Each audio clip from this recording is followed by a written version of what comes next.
For anyone listening, this episode is visually intensive, so visit our YouTube channel, coincompass.com/YouTube to follow along.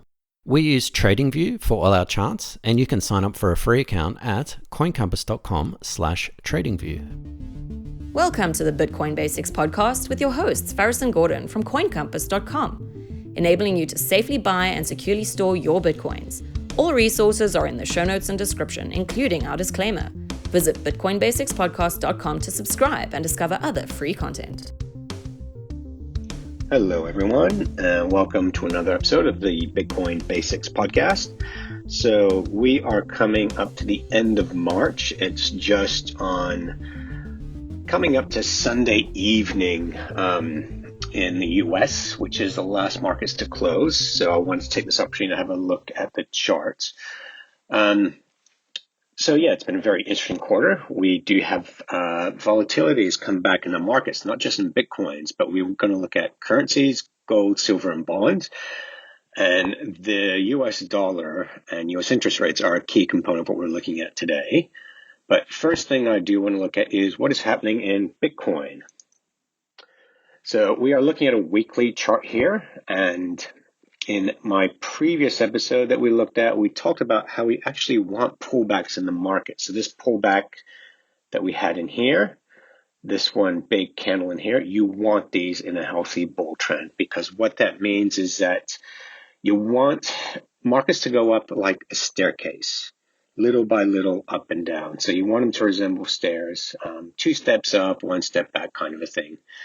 Because if it goes straight up, then it's going to come straight down. And we want to avoid that. You want a bit of reprieve in the market. So when we see in here where we went from just shy of 20,000 to 40,000, we doubled. Well, it came back 50%, and then it went up again. So this is what you want to see. You want to see markets going up and coming back. But what actually happened in Bitcoin in this last few weeks? So we're looking at a weekly chart here. So if we look here, we had a pretty significant pullback, and then we had a bounce just at this level, 50,000. If we broke through 50,000, our next level of support was way down here at around 43,000, or even lower, actually about 42, I think it was.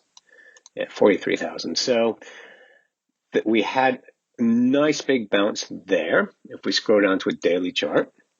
So it looks to me like potentially, yes, the low is in, that the short-term low is in, and that we have a little bit of a consolidation here.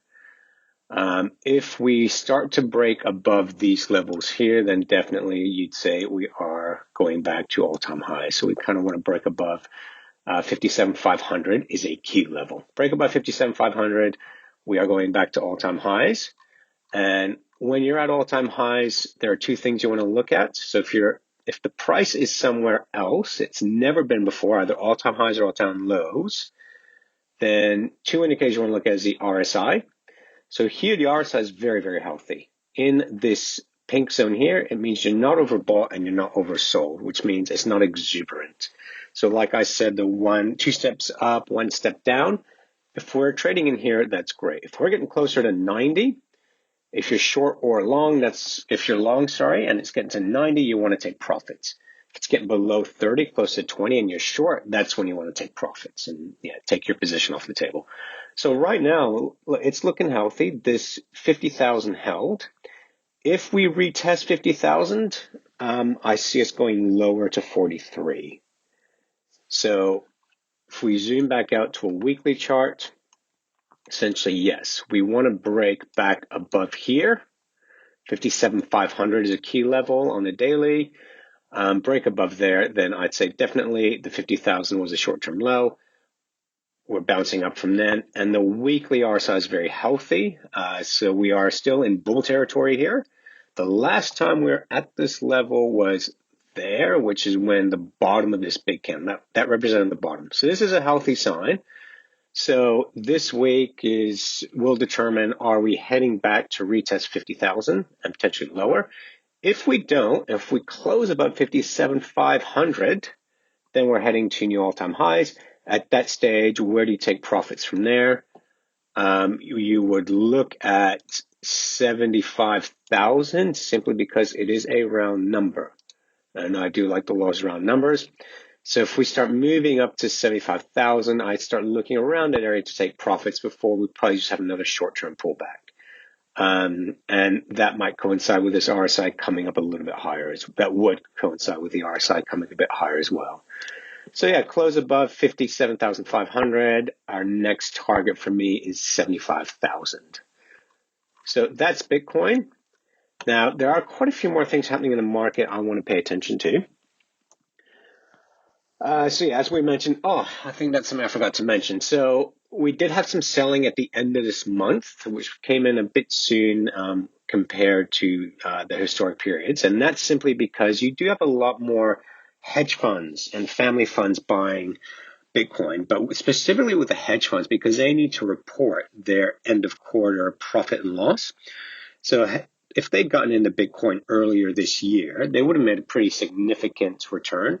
So they want to sell some of that and post it on their books. So it looks very impressive to future investors. So they would have sold at the end of this quarter, and this is what they do with share markets, currencies. They close their position at the final day of the quarter and reopen the same positions the next day. It just shows they made some profit in that quarter.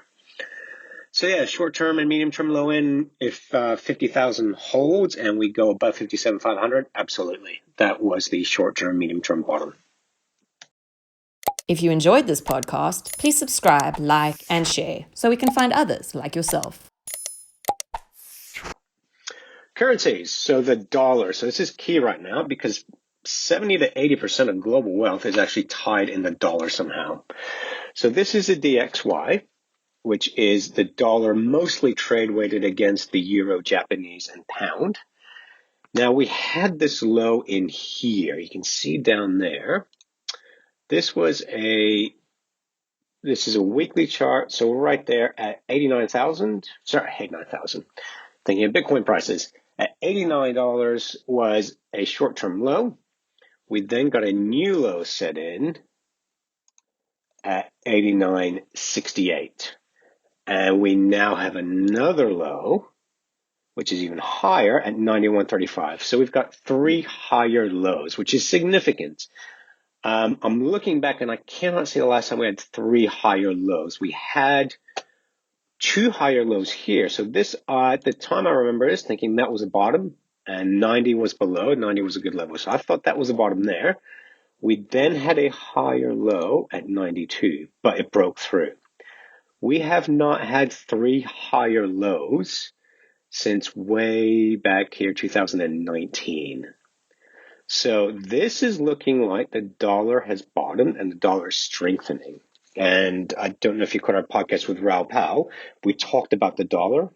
And yeah, so this is looking healthy for the dollar, but unfortunately, a strong dollar is not good for other markets, equity markets especially.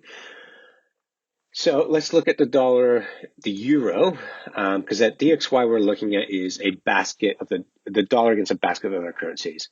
So right now with the euro, again, this is a weekly chart. We broke through this level of support, which was 119.5, broke through that, retested, never closed above it, and now we're going lower. So next level where we'd expect a bounce on the euro is $1.16. If we close above 119.5, then the dollar's getting weaker, the euro's going higher. At this stage, though, this looks like the dollar is getting stronger against the euro. So next level support here is 116.5. Remember, this is a weekly chart. It looks even stronger against the Aussie. So the Aussie here, so these lines here, the darker they are, the stronger the support. So we've got one here at 75.66, and you can see it's bounced 1, 2, 3. 3 times it's bounced off of that. So the more it bounces off an area, the weaker that area gets. Because if you bought here, right, you saw it go up, come back down, you got a bit nervous, be like, okay, it bounced again. And people that missed out on the buy here bought there again. But these guys bought at 76. They saw it come back there again, got a bit nervous thinking, oh, I'm getting close to making a loss. Third time, they would have sold. So I don't if you got in at this level or at this level here, I don't see you holding for 3 hits. I think these buyers here sold. If it comes back down again, these buyers here are going to sell as well. Next level of support is 74.6. I don't see it as a strong one.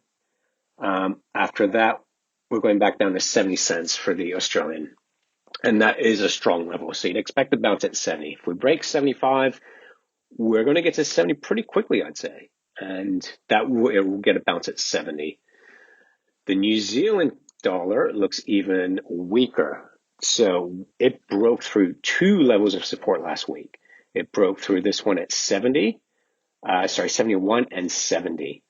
So if it doesn't bounce back into this area here, above 70 cents, if it doesn't bounce this week and hold at 70 cents, the Kiwi is heading much, much lower down to this area here at 60, just above 65. So yeah, Kiwi dollar is looking the most vulnerable out of the lot. And the one that I like as well is the pound. So the pound is actually looking stronger here. So if you wanted to hedge your dollar risk, so if you're going short the euro, the Aussie, the Kiwi, it would pay to hedge that risk, which means you're going long the dollar in those 3 pairs. Here you'd be going short the dollar, so long the pound. And what we have here is a nice inverse head and shoulders. So you got the head here at 114, left shoulder, right shoulder. So here's your line of support, this orange one there at 135.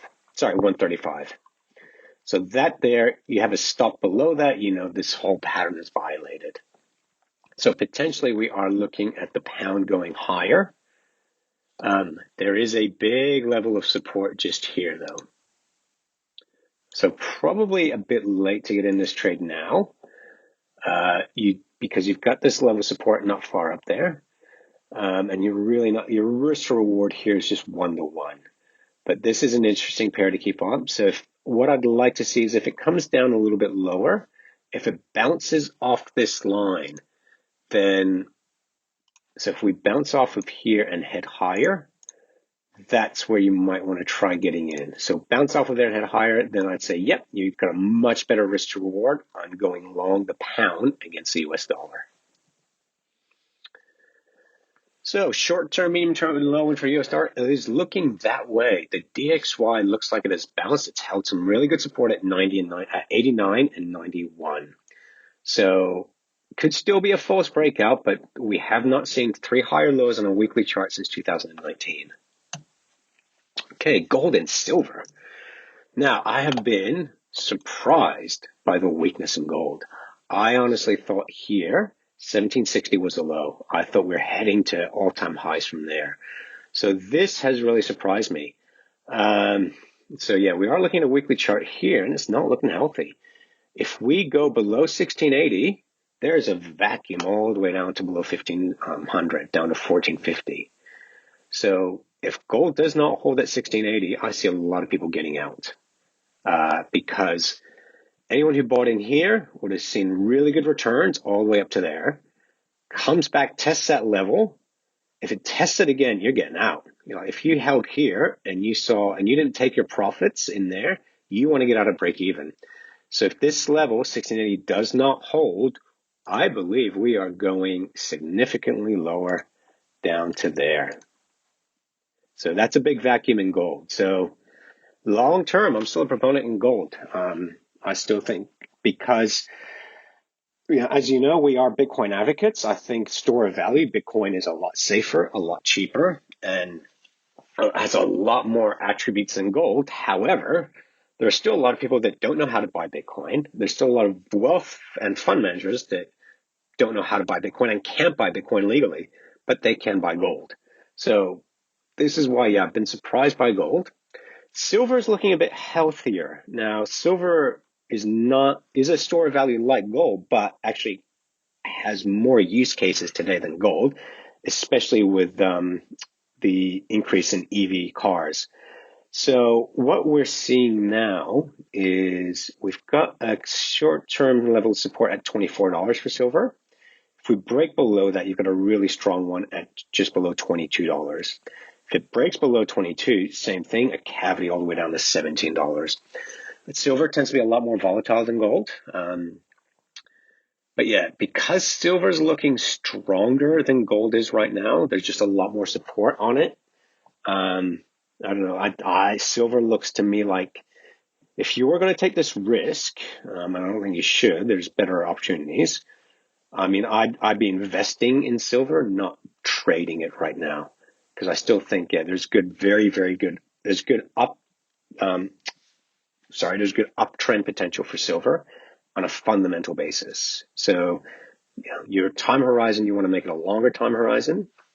So yeah, that's where I'd be looking at silver just as a long-term buy. That just made me think of something as well. So Peter Brandt, who we follow, if you don't follow his Twitter account, highly recommend it. He's probably the trader I actually respect the most right now.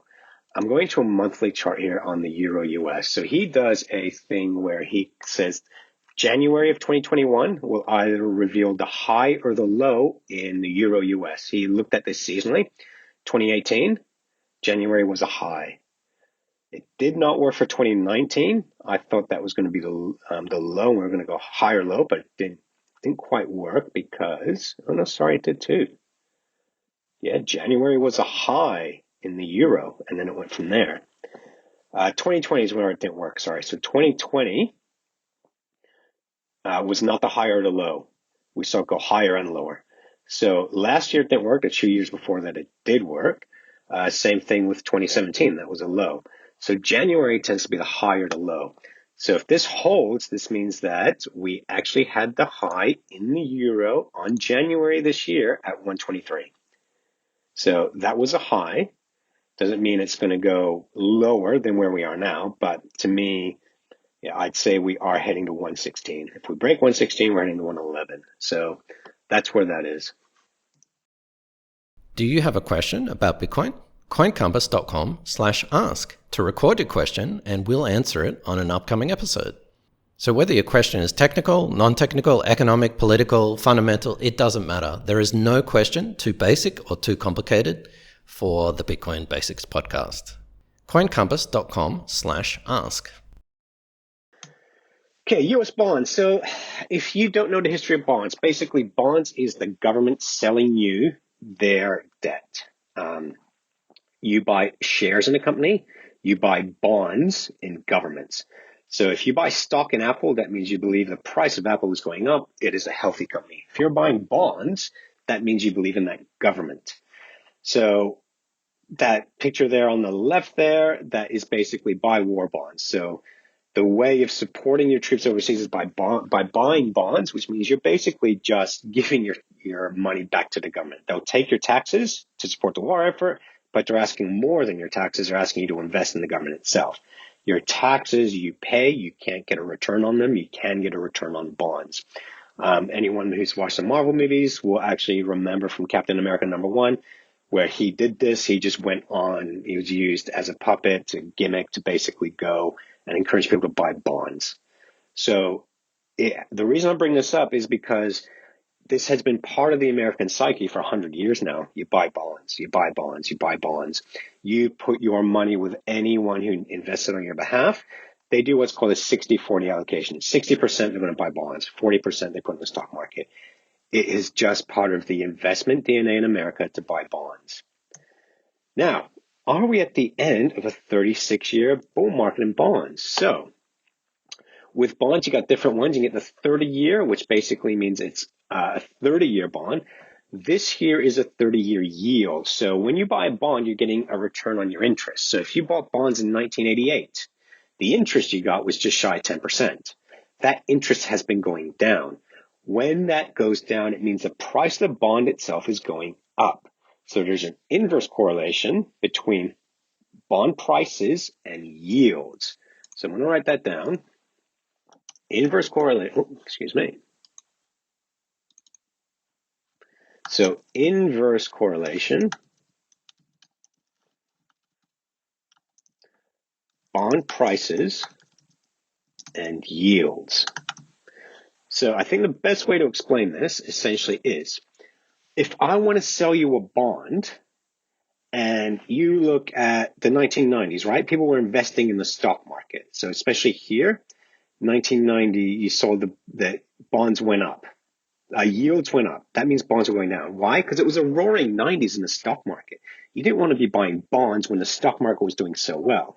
So if the government wants to sell you bonds, then what they've got to do is make the coupon, make the interest rate higher. So it's like down here, it's like, all right, I am getting 6% in my bond. Stock market goes up. So the government says, well, we're competing against the stock market. So what we're going to do is we are now going to give you 7.8%. So a higher bond says, a higher yield says you're getting more yield, more return, more interest on your investment. So for example, when the financial crisis hit, if you want to buy bonds in Greece, no one wanted to. Greece was a mess. So the government had to do 15 to 20% yield.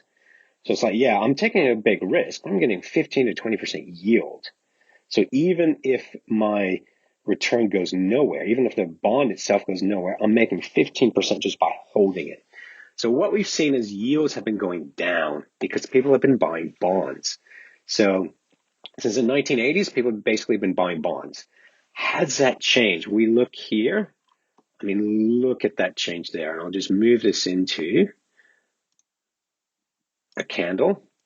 So this is a 3 month. So last quarter, look at that. That's a 3-month candle. And we'll go to weekly. So we basically saw, was this the bottom down here at just below 1% on the 30-year? Is this the bottom of bonds? Have we basically seen the end of a bull market? So here, this looks like, yeah, if yields keep going up, which is what they look like, bond prices are going to keep going down. Now, this is a 10-year. The 10-year is more volatile. And what we see here, this is a key level of support there at $96. So remember, I'm not looking at the yield now. I'm looking at the price of the bond itself. So see how many times we bounced off this line. June 2015, October 2015, March 16, March 2017, November 2018. So that was a financial crisis. People bought bonds. All right, there was a crisis in America. Bonds went up. June 2020, November 20, and then we broke through. So these two were really close together. And the fact that they hit two very close together means people got out. We broke through that. We've gone down to 94. Now, we've been here before. February 18, December 16.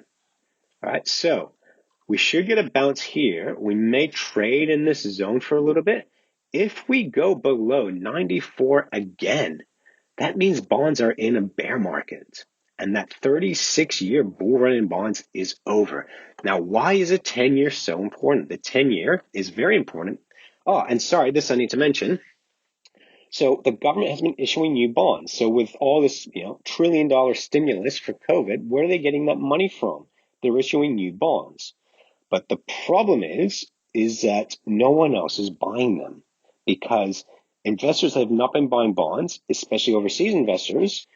Saudi Arabia, China, they buy bonds. The majority of bondholders are pension funds in America, but they're not buying bonds like they used to. So for the government to entice people to buy bonds, the interest rate on the bonds has to go up. The yield has to go up.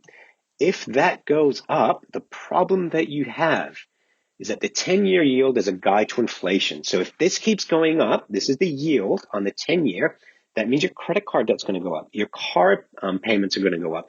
Student loans going to go up. All these things are tied to inflation. You do not want inflation to go up right now. So the U.S. government has basically, and all governments are doing this, they want their currency to be weak, and they want interest rates to be low right now. So if we are looking at a global economic shutdown or coming out of a 1-year global economic shutdown, we're looking at employment really not that healthy, and yields start to go up, you're looking at stagflation, which is the worst thing an economy can go through. If that is the case, then that is beneficial for Bitcoin and gold because they are hedges against inflation.